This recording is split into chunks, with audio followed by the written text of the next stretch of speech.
مزید تفصیلات کے لیے آگاہی میڈیا یوٹیوب چینل کو دیکھتے رہیں۔ چینل پر نئے ہیں تو چینل کو سبسکرائب کر لیں۔ اعوذ باللہ من الشیطان الرجیم، بسم اللہ الرحمن الرحیم۔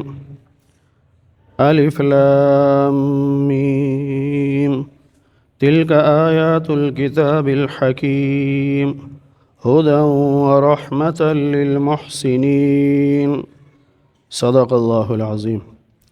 اللہم صلی علی محمد وعلی آل محمد كما صليت على إبراهيم وعلى آل إبراهيم إنك حميد مجيد۔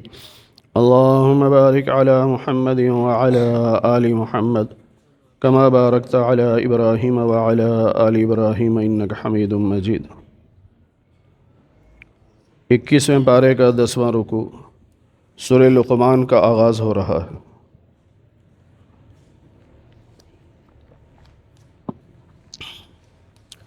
الف لام میم، یہ حروف مقطعات ہیں، ان کے معنی اللہ ہی کو معلوم ہے۔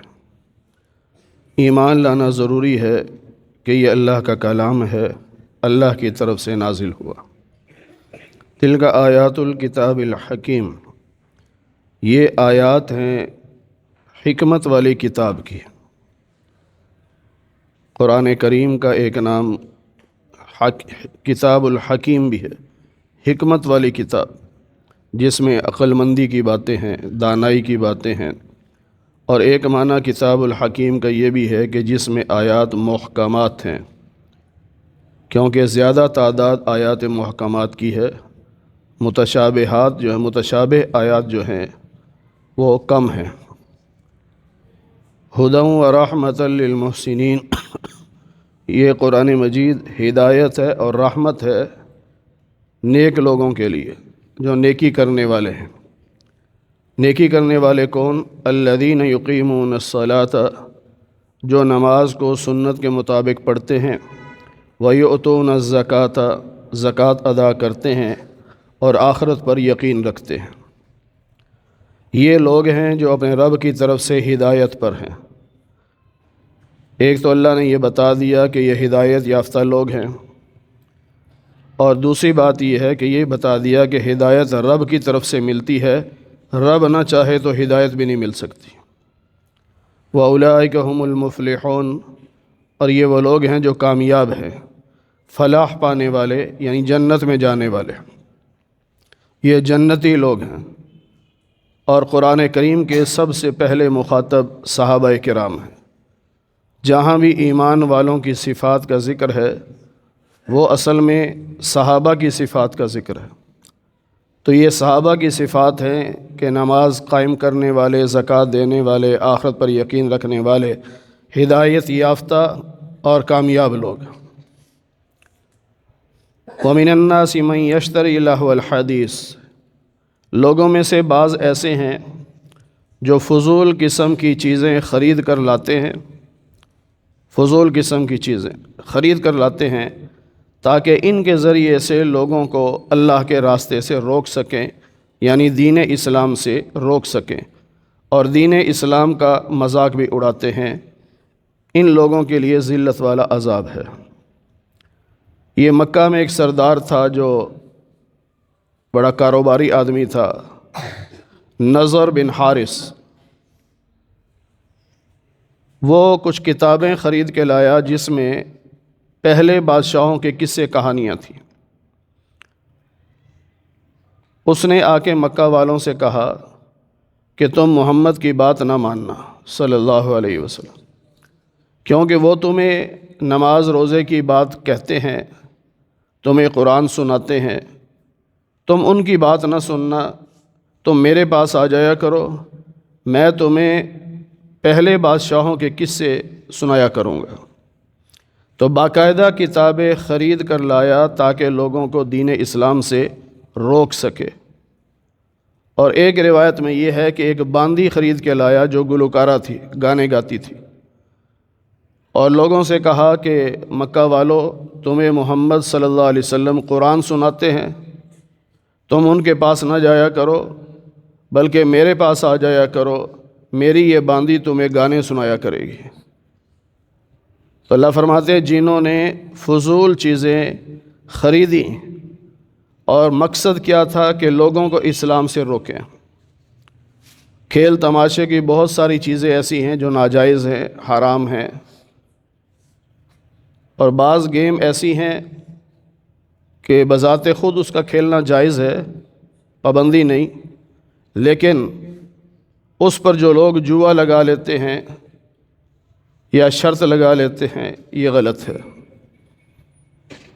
اکثر بچے کرکٹ کھیلتے ہیں اور اس پہ یہ شرط لگا لیتے ہیں جو ہارے گا بوتلیں پلائے گا، جو ہارے گا کھانا کھلائے گا۔ یہ جوئے کے زمرے میں آتا ہے۔ ویسے کھیلو، لیکن یہ شرط لگا کے نہ کھیلو، یہ حرام ہے۔ ویسے بھی اس پہ پھر شرطیں ہیں کہ وقت ضائع نہ ہو، کوئی ضروری کام نہ رہ جائے۔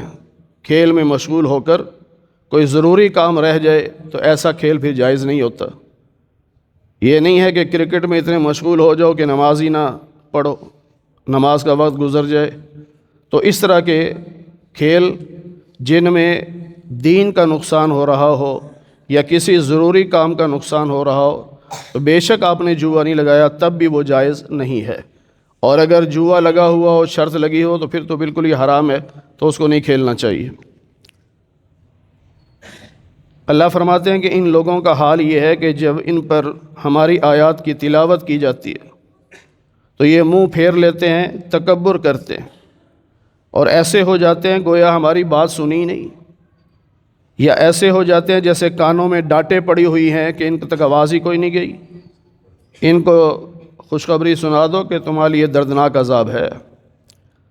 اور جو لوگ ایمان والے ہیں، نیک عمل والے، ایمان والے کا مطلب جس کا عقیدہ صحیح ہے، اور عامل الصالحات، اعمال صالحہ والے وہ جن کے اعمال شریعت کے مطابق ہیں، کیونکہ ہر بندہ اپنے عمل کو اچھا کہتا ہے نا، تو لوگوں کا اعتبار نہیں کہ اس کو وہ اچھا سمجھ رہا ہے کہ غلط سمجھ رہا ہے، اعتبار تو شریعت کا ہے۔ وہ عمل جس کو شریعت اچھا کہے وہ عمل کرنے والے ہوں، یعنی بدعات نہ کرتے ہوں، رسم و رواج نہ کرتے ہوں، بلکہ دین پر چلتے ہوں، تو ایسوں کے لیے نعمتوں والی جنت ہے، اور ہمیشہ ہمیشہ یہ جنت میں رہیں گے۔ اللہ کا وعدہ سچا ہے۔ اللہ فرماتے ہیں کہ زمین و آسمان کو اللہ نے بنایا، آسمان بنائے بغیر پلر کے، ترونہا، تم خود دیکھ رہے ہو کہ اتنا بڑا آسمان ہے، کوئی پلر نہیں ہے کہیں پہ بھی، اور زمین بچھائی اللہ نے تو اس میں پہاڑ گاڑ دیے تاکہ زمین ہلے نہیں، پہاڑوں کو بطور میخ کیل کے ٹھوک دیا تاکہ زمین ہلے نہیں۔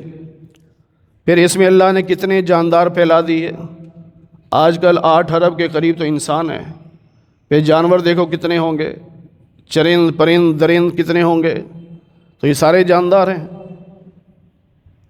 وَأَنزَلْنَا مِنَ السَّمَاءِ مَاءً، پھر ہم نے آسمان سے بارش برسائی، پھر اس پانی کے ذریعے سے ہم نے زمین سے بہت عمدہ قسم کی چیزیں اگائی، عمدہ قسم کی چیزیں، نباتات بھی، یعنی غلے، پھل بھی، سبزیاں بھی، پھول بھی، یہ اللہ نے اگائے۔ اللہ کہتے ہیں ھذا خلق اللہ، یہ ہے اللہ کی تخلیق۔ چند باتیں صرف بتائیں کہ ان کو غور کرو، آسمان، زمین، پہاڑ، اور پھر بارش، اور پھر فصلوں کا اگنا۔ فرمایا یہ اللہ کی تخلیق ہے، اللہ کے علاوہ کسی بت نے کوئی چیز بنائی ہو تو وہ ذرا مجھے دکھاؤ، فارونی، مجھے دکھاؤ نا کیا بنایا انہوں نے۔ تمہارے یہ جو بت ہیں یہ کچھ بھی نہیں بنا سکتے۔ 17ویں پارے کے آخر میں ہم پڑھ چکے ہیں کہ یہ تو اتنے کمزور ہیں کہ ایک مکھی نہیں بنا سکتے۔ پھر اللہ فرماتے ہیں مکھی بنانا تو دور کی بات ہے، اگر مکھی ان کے پاس سے کوئی چیز لے کے اڑ جائے تو یہ اتنے کمزور ہیں کہ مکھی سے وہ چیز واپس نہیں لے سکتے۔ بل الظالمون، بلکہ ظالم لوگ یعنی مشرک لوگ گمراہی میں پڑے ہوئے۔ اب سورہ لقمان کا دوسرا رکوع جس میں حضرت لقمان نے اپنے بیٹے کو نصیحتیں کی، ان نصیحتوں کا ذکر ہے، اور اس لیے اس سورت کا نام بھی سورہ لقمان ہے۔ لقمان حکیم تھے، بہت سمجھدار، بڑے دانا تھے۔ پہلے یہ غلام ہوا کرتے تھے، پھر آزادی مل گئی، کالے رنگ کے تھے، لیکن اللہ نے عزت سے نوازا۔ داؤد علیہ السلام سے پہلے یہ لوگوں کو مسائل بتاتے تھے، پھر جب داؤد علیہ السلام نبی بن گئے تو انہوں نے پھر مسئلے بتانا چھوڑ دیے، فرمایا اللہ کے نبی آگے ہیں، اب ان سے مسئلہ پوچھا کرو۔ یہاں سے یہ سبق بھی ملتا ہے کہ جب کوئی بڑا آ جائے تو پھر خود ٹانگ نہیں اڑانی مسئلوں میں، بلکہ کوئی پوچھنے آیا تو اسے کہو جی بڑے بیٹھے ہیں ان سے پوچھو۔ لیکن ہمارے ہاں ہوتا کیا ہے، چاہے اسے نماز بھی صحیح نہ آتی ہو، بندہ مسئلہ پوچھ رہا ہے مولوی صاحب سے، درمیان میں وہ لقمے دے رہا ہے، جی ایسے کر لو، ایسے کر لو، ایسے کر لو۔ بھائی جب علماء بیٹھے ہیں، وہ مسئلہ ان سے پوچھنے آیا تو تم کیوں بیچ میں بولتے ہو؟ عالم کو مسئلہ بتانے دو۔ لیکن آج کل ایک مزاج ہے یہ کہ لوگ سمجھتے ہیں کہ میرا علم زیادہ ہے، میں جلدی سے اس کو بتا دوں، پتہ چلے میں بھی بڑا جانتا ہوں۔ وہ الگ بات ہے کہ بعد میں پھر رو رہے ہوں کہ مسئلہ غلط ہو گیا۔ اور جو بغیر علم کے مسئلے بتائے گا اس پہ اللہ کا عذاب آئے گا۔ علم ہے نہیں، اپنے پاس سے مسئلے بتا رہے ہیں۔ تو اللہ فرماتے ہیں کہ ہم نے لقمان کو بہت حکمت دانائی عطا کی تھی، اس لیے کہ انشکر للہ، وہ اللہ کا شکر ادا کرے، اور جو اللہ کا شکر ادا کرے گا اس کا اپنا بھلا ہوگا، جو ناشکری کرے گا اللہ کو تو کوئی پرواہ نہیں، اللہ تو بے پرواہ ہے، اسے تو ضرورت نہیں تمہاری، اور اللہ تعالیٰ تو قابل تعریف ہے۔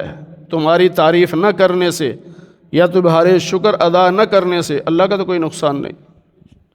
ساری کائنات اللہ کی حمد و ثنا کرتی ہے۔ وَإِن مِّن شَيْءٍ إِلَّا يُسَبِّحُ بِحَمْدِهِ وَلَٰكِن لَّا تَفْقَهُونَ تَسْبِيحَهُمْ۔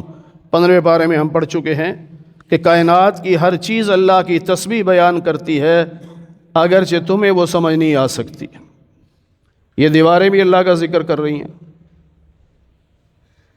ہمیں نہیں سمجھ آ سکتی، ہمیں کیا پتہ کیسے کر رہی ہیں۔ جانور بھی اللہ کا ذکر کر رہا ہوتا ہے، درخت بھی اللہ کا ذکر کرتے ہیں، اور ہم پڑھ چکے ہیں کہ یہ جو بلڈنگیں ہیں ان کا جب سایہ ہوتا ہے تو وہ سایہ نہیں، اصل میں وہ بلڈنگ اللہ کو سجدہ کر رہی ہوتی، ہمیں نہیں سمجھ آتی۔ اور آج کل تو ایسی باتوں کو سمجھانا ہی بڑا مشکل ہو گیا، کیونکہ فیس بکی مفتی بہت ہیں جو لوگوں کو دین سے دور کر رہے ہیں۔ اور جی عقل میں نہیں آتا، کیسے مان لیں؟ عقل میں نہیں آتا۔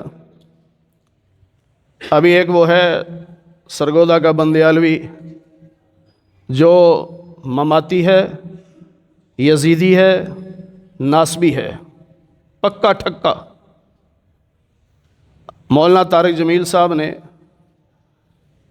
ایک بیان میں یہ کہا کہ ایک پٹھان عالم ہے، انہوں نے مجھے فون کر کے کہا کہ آپ کے بیٹے کو میں نے جنت میں دیکھا ہے، خواب میں نے دیکھا کہ آپ کا بیٹا جنت میں ہے، اور میں وہ آدمی ہوں جو روزانہ 1,00,000 مرتبہ درود پاک پڑھتا ہوں۔ اب اس نے اس کا تماشا بنایا، مذاق اڑایا، کہتا ہے 24 گھنٹے، ہر گھنٹے میں 60 منٹ، آپ ان کو ضرب دیں تو 24 گھنٹے میں 84,600 سیکنڈ بنتے ہیں۔ اگر 1 سیکنڈ میں بھی 1 مرتبہ درود پاک پڑھے تب بھی 84,000 بنے گا، 1,00,000 تو نہیں بن سکتا۔ اور اتنی جلدی کون پڑھ سکتا ہے کہ 1 سیکنڈ میں 1 دفعہ درود پاک پڑھ لے؟ اور پھر 24 گھنٹے کون پڑھ سکتا ہے؟ کھانا نہیں کھاتا ہوگا، سوتا نہیں ہوگا، نماز نہیں پڑھتا ہوگا، تو کتنا وقت بیچ میں سے نکل گیا۔ تو اتنے بڑے بڑے جھوٹ لوگ بولتے ہیں کہ ایک دن میں 1,00,000 مرتبہ درود پاک پڑھ لیتے ہیں، یہ اس نے مذاق اڑایا۔ اور یہ وہ لوگ ہیں جو معجزے یا کرامت کو نہیں مانتے، یہ عقل کو مانتے ہیں۔ عقل میں نہیں آتا، بھئی مجھے بتاؤ کرامت پھر کسے کہتے ہیں؟ معجزہ کسے کہتے ہیں؟ معجزہ تب ہی بنے گا جب عقل میں نہ آئے، کرامت تب بنے گی جب عقل میں نہ آئے۔ اب اگر آپ کسی آدمی کو کہتے ہیں کہ ہمارے نبی پاک صلی اللہ علیہ وسلم نے انگلی کا اشارہ کیا، چاند کے 2 ٹکڑے ہو گئے، بندہ کہ میری عقل میں نہیں آتا، میں تو نہیں مانتا، اب آپ کیا کہیں گے؟ بھائی نبی کا معجزہ ہے، وہ کہے گا میں نہیں مانتا، عقل میں نہیں آتا۔ جس طرح بندیالوی کہتا ہے میں نہیں مانتا 1 دفعہ درود پاک 1,00,000 دفعہ درود پاک پڑھ لیا جائے 24 گھنٹے میں نہیں مانتا، کیوں؟ میری عقل میں نہیں آتا۔ ابھی ہم نے پڑھا ہے پیچھے 19ویں پارے میں سورہ نمل کے 3رے رکوع میں کہ سلیمان علیہ السلام بیٹھے ہوئے ہیں، ان کے وزیر مشیر بیٹھے ہوئے ہیں، اور ادھر سے ملکہ بلقیس چل پڑی ہے، قریب پہنچ چکی ہے۔ آپ نے کہا بھی کوئی ایسا ہے جو اس کا تخت لے آئے؟ تو جو بڑا جن تھا عفریت، اس نے کہا جی میں لا سکتا ہوں، لیکن ٹائم لگے گا، جتنی دیر میں آپ کا یہ اجلاس مکمل ہوگا اتنی دیر میں لا سکوں گا۔ ان کا نہیں، پہلے چاہیے۔ وقال الذی عنده علم من الکتاب، جس کو ہم نے کتاب کا علم دیا تھا، تورات کا علم دیا تھا جسے، اس نے کہا میں لا سکتا ہوں، آپ آنکھ بند کر کے آنکھ کھولیں، تخت حاضر ہوگا۔ ان یرتد الیک طرفک، علماء نے 2 مطلب لکھے ہیں، آنکھ بند کر کے آنکھ کھولیں یا نظر ہٹا کے واپس آئیں، مطلب ایک سائڈ پہ دیکھ کے صرف اتنا کر لے، تخت حاضر ہوگا۔ اور اللہ کہتے ہیں تخت پہنچ گیا، آنکھ جھپکنے کی دیر میں تخت حاضر۔ اور سلیمان علیہ السلام کیا کہتے ہیں؟ لیبلونی اشکر ام اکفر، یہ رب نے مجھ پر انعام کیا ہے اس لیے کہ اللہ دیکھنا چاہتا ہے کہ میں شکر ادا کرتا ہوں کہ ناشکری کرتا ہوں۔ عقل مانتی ہے اس بات کو؟ آنکھ جھپکنے میں تخت آ جائے، کسی کی عقل نہیں مانتی۔ کرو نا انکار اس کا، انکار کرو۔ آپ کہیں گے نہیں یہ ولی کی کرامت ہے، تو بھائی یہ بھی تو اس زمانے کا ولی ہے جس کو اللہ نے ایک کرامت دی ہے کہ اس کی زبان یوں چلتی ہے کہ ایک دن میں 1,00,000 مرتبہ درود پاک پڑھ لیتا، تو یہ کرامت نہیں؟ کیوں لوگوں کو گمراہ کر رہے ہو، کرامتوں سے دور کر رہے ہو، معجزات سے دور کر رہے ہو، پٹی پڑھا رہے ہیں جی عقل میں آئے تو مانو، عقل میں نہ آئے تو نہ مانو۔ اس لیے وہ کہتے ہیں ہماری عقل نہیں مانتی کہ نبی قبر میں زندہ ہو، ہماری عقل نہیں مانتی۔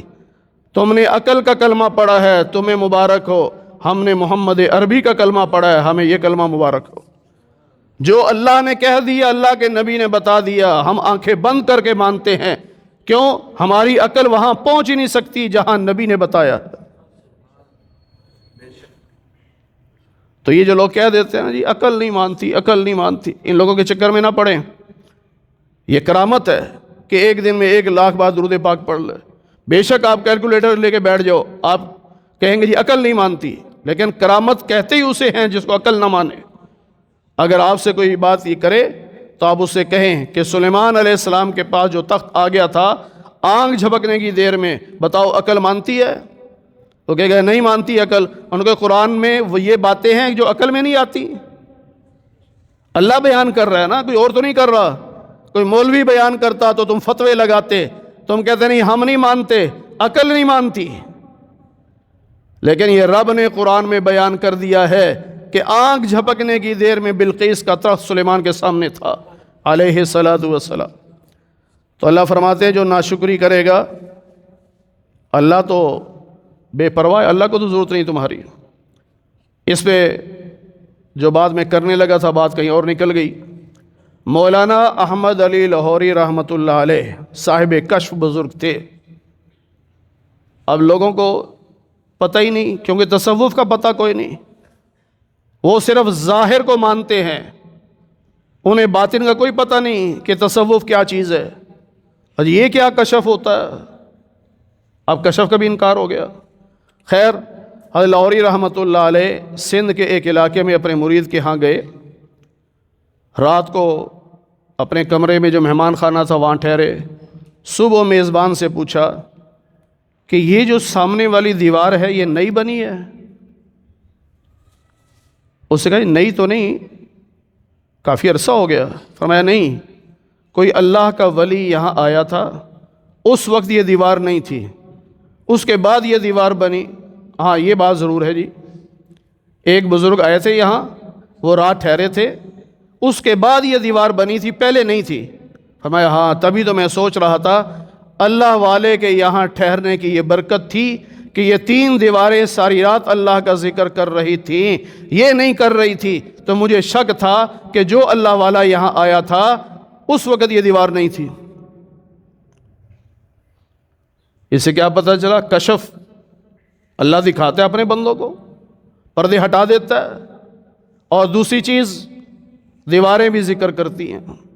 جو میں نے کہا تھا نا، دیواریں بھی ذکر کرتی ہیں، ہمیں نہیں سمجھ آتی. صحابہ فرماتے ہیں کہ بعض مرتبہ ہم نے پکا پکایا کھانا دسترخوان پہ رکھا اور کھانے سے ہم نے اللہ کے ذکر کی آواز سنی. پکا ہوا کھانا بھی اللہ کا ذکر کر رہا ہے. تو یہ کبھی کبھی اللہ تعالیٰ اپنے بندوں کو دکھا دیتا ہے. اللہ فرماتے ہیں کہ جب لقمان نے اپنے بیٹے کو نصیحت کرتے ہوئے کہا یا بنی لا تشرک باللہ، اے میرے بیٹے اللہ کے ساتھ شرک نہ کرنا، شرک بہت بڑا ظلم ہے، سب سے بڑا ظلم شرک ہے، اس سے بچو. پھر فرمایا کہ ہم نے انسان کو یہ وصیت کی اپنے ماں باپ کے ساتھ اچھا سلوک کرے، خاص طور پہ ماں کے ساتھ. اس نے بہت تکلیفوں میں اس کو پالا ہے، 9 مہینے پیٹ میں رکھا، تکلیف اٹھائی، پھر اس کو جنا ہے، تکلیف اٹھائی، پھر 2 سال دودھ پلاتی رہی، اس کو تکلیف اٹھائی. اور ہم نے بندے کو یہ حکم دیا کہ اللہ کا بھی شکر ادا کرے، اپنے ماں باپ کا بھی شکر ادا کرے. انشکر لی، اللہ کہہ رہے ہیں میرا بھی شکر ادا کر، اپنے ماں باپ کا بھی شکر ادا کر. اب ماں باپ کی بات کہاں تک ماننی ہے؟ اللہ فرماتے ہیں کہ اگر ماں باپ اللہ کے بارے میں جھگڑیں، یعنی شرک کروانا چاہیں، جس طرح بعض لوگ ہوتے ہیں اپنے بچوں کو لے جاتے ہیں، چلو بھئی ہمارے ساتھ دربار پہ، چل بیٹا سجدہ کر یہاں پہ، تو اب یہ شرک کروا رہے ہیں، چلو میں تمہیں اپنے پیر کے پاس لے کے جاتا ہوں. اب خود بھی پیر کے قدموں میں سجدہ کر رہا ہے، اولاد کو بھی سجدہ کروا رہا ہے. تو اللہ کہتے ہیں کہ اگر ماں باپ شرک کی بات کریں تو پھر ان کی بات نہیں ماننی. دنیاوی معاملات میں بھی ان کی بات اس حد تک ماننی ہے جس حد تک شریعت نے اجازت دی. جو کام جائز ہے اس میں ماں باپ کی بات ماننی ہے، جو جائز نہیں اس میں ماں باپ کی بات نہیں ماننی. وَاتَّبِعْ سَبِيلَ مَنْ أَنَابَ إِلَيَّ، اس مجتہد کے پیچھے چلو جو ہماری طرف رجوع کرنے والا ہے. تمام اہل سنت والجماعت، حنفی، شافعی، مالکی، حنبلی، سب کے ہاں دین کے لیے 4 اصول ہیں. مسئلہ سب سے پہلے قرآن میں دیکھا جائے گا، وہاں نہیں ملتا تو حدیث پاک میں دیکھا جائے گا، وہاں نہیں ملتا تو پھر اجماع صحابہ کو دیکھا جائے گا، وہاں نہیں ملتا تو پھر مجتہد کے قیاس کو دیکھا جائے گا. لوگ کہتے ہیں جی مجتہد کا قیاس کہاں ہے؟ دیکھو اللہ خود فرما رہے ہیں اس شخص کے پیچھے چلو من اناب الیہ، جو میری طرف رجوع کرنے والا ہے، جو نیک ہے، دیندار ہے، صاحب علم ہے، یعنی مجتہد ہے. اللہ کہتے ہیں اس کے پیچھے چلو، اللہ خود حکم دے رہے ہیں. لوگ کہتے ہیں نہ لوگوں کے پیچھے نہیں چلنا، کسی امام کے پیچھے نہیں چلنا، خود قرآن سمجھو، خود حدیث سمجھو. کمال ہو گئی ہے، خود تو سمجھ آئے گی نہیں. ابھی میں درس شروع ہونے سے پہلے دیکھ رہا تھا، یہاں ایک بچہ بمشکل، اس کی عمر 9 سال ہوگی، سامنے کھڑا تھا اور وہ رفع دین کر رہا تھا، پھر وطروں میں ہاتھ اٹھا کے دعا کر رہا تھا. میں کہا اگر میں اس بچے کو بلا کے پوچھوں بیٹا تم نے یہ نماز کہاں سے سیکھی؟ وہ کہے گا میرے ابو ایسے پڑھتے ہیں. تو میں کہوں گا ابو کی تقلید تو شرک ہے، ابو کی بات کیوں مانتا ہے؟ قرآن پڑھ، حدیث پڑھ. اب وہ کہے گا میں تو بہت چھوٹا ہوں، مجھے تو قرآن حدیث آتی نہیں. تو یہی تو ہم کہہ رہے ہیں کہ ہر بندہ قرآن حدیث سمجھ نہیں سکتا، اس لیے وہ امام مجتہد کی تقلید کرے گا. عجیب لوگ ہیں، امام ابو حنیفہ کے ان کے زمانے کی تقلید کریں، کہتے ہیں شرک ہے، اور اپنے باپ کو دیکھ کے نماز پڑھے تو یہ شرک نہیں، یہ تقلید نہیں. تم نے کون سا بخاری پڑھی ہے؟ اس بچے نے پڑھی بخاری؟ اس بیچارے کو تو بخاری پڑھنا بھی شاید نہ آتی ہو. اس لیے یہ 2 معیار نہ رکھو کہ جس نے صحابہ کی زیارت کی، 17 صحابہ کی جس نے زیارت کی، اپنے زمانے کا ولی، متقی، عقل مند انسان، اس کا مسئلہ مانو تو کہتے ہیں شرک ہے، 15ویں صدی کی ملا کی بات مانو تو یہ توحید ہے۔ تو اللہ فرما رہے ہیں فاتبع واتبع سبیل من اناب الی، اتباع کرو، پیروی کرو، پیچھے چلو کس کے؟ جو میری طرف رجوع کرنے والا ہے، نہیں اللہ کی طرف جو رجوع کرنے والا ہے، اللہ کہتے ہیں اس کے پیچھے چلو۔ ثم الی مرجعکم، پھر تم سب میری طرف لوٹائے جاؤ گے، قیامت کے رب کے سامنے جائیں گے۔ فأنبئکم بما کنتم تعملون، پھر میں تمہیں بتاؤں گا کہ تم دنیا میں کیا کر کے آئے ہو۔ اللہ کو تو سب پتہ ہے ہم کیا کر رہے ہیں، تو وہاں جا کے پتہ چلے گا کیا کر رہے ہو۔ اس لیے ہر عمل کرنے سے پہلے یہ سوچ لینا چاہیے کہ اس پر میرا رب راضی ہوگا یا ناراض ہوگا۔ اگر اس عمل پہ میرا رب ناراض ہوتا ہے تو چھوڑ دو، وہ عمل نہ کرو، اور اگر اس عمل پہ رب راضی ہوتا ہے تو اللہ کا شکر ادا کرو۔ جیسے ہم نماز کے لیے گھر سے نکلے تو فوراً سوچا میں کدھر جا رہا ہوں؟ نماز پڑھنے، اللہ کے گھر جا رہا ہوں، تو اس پہ تو اللہ راضی ہوگا نا، یا اللہ تیرا شکر ہے تو نے مجھے نماز کی توفیق دی۔ اب ایک بچہ گیم کھیلنے جا رہا ہے کہ چلو اگر میں ہار گیا تو اتنے پیسے ہیں کہ میں دے دوں گا، جیت گیا تو مجھے پیسے مل جائیں گے، یہ جو شرطیں لگا کے کھیلتے ہیں۔ اب وہ تھوڑا سا سوچ رہے کہ میں جا کدھر رہا ہوں؟ گیم کھیلنے، اور گیم بھی وہ جس پہ شرط لگی ہوگی، اللہ تو راضی نہیں ہوں گے اس پہ، تو اسے چاہیے فوراً پیچھے ہٹ جائے، یہ کام نہ کرے۔ پھر بھی اگر کبھی ایسا کوئی کام ہو گیا ہو تو فوراً توبہ کر لے، اللہ معاف کرنے والا ہے۔ اللہ ہمیں قرآن کریم کی صحیح سمجھ نصیب فرمائے۔ الحمدللہ رب العالمین والعاقبۃ للمتقین والصلاة والسلام علی سید الانبیاء والمرسلین وعلی آلہ واصحابہ اجمعین۔ اے اللہ ہم سب کے صغیرہ کبیرہ گناہوں کو معاف فرما۔ اے اللہ درس قرآن کو اپنی بارگاہ میں قبول فرما۔ بیماروں کو صحت کاملہ نصیب فرما، بے روزگاروں کو حلال رزق نصیب فرما۔ اے اللہ فلسطین کے مسلمانوں کی مدد فرما۔ اے اللہ مجاہدین کو غلبہ عطا فرما، شہداء کی قربانیوں کو قبول فرما، زخمیوں کو صحت کاملہ نصیب فرما، معاونین کے تعاون کو قبول فرما۔ اے اللہ اسرائیل اور اس کا ساتھ دینے والے ظالموں کو تباہ و برباد فرما۔ اے اللہ انہیں آپس میں لڑا دے، انہیں ٹکڑوں میں تقسیم کر دے۔ اے اللہ پوری دنیا کے مسلمانوں کو متحد اور متفق فرما۔ اے اللہ عالم اسلام کے حکمرانوں کو غیرت ایمانی نصیب فرما۔ اے اللہ اسلام کی بھی حفاظت فرما، مسلمانوں کی بھی حفاظت فرما۔ اے اللہ جس طرح آج ہم آپ کے گھر میں آپ کے قرآن کے نام پر اکٹھے ہیں، اے اللہ ہم سب کو جنت میں بھی اکٹھا فرما دے۔ اے اللہ محض اپنے فضل و کرم سے حضور نبی پاک صلی اللہ علیہ وسلم کے صدقے سے ہماری دعاؤں کو قبول فرما لے۔ وصلی اللہ علی النبی الکریم برحمتک یا ارحم الراحمین۔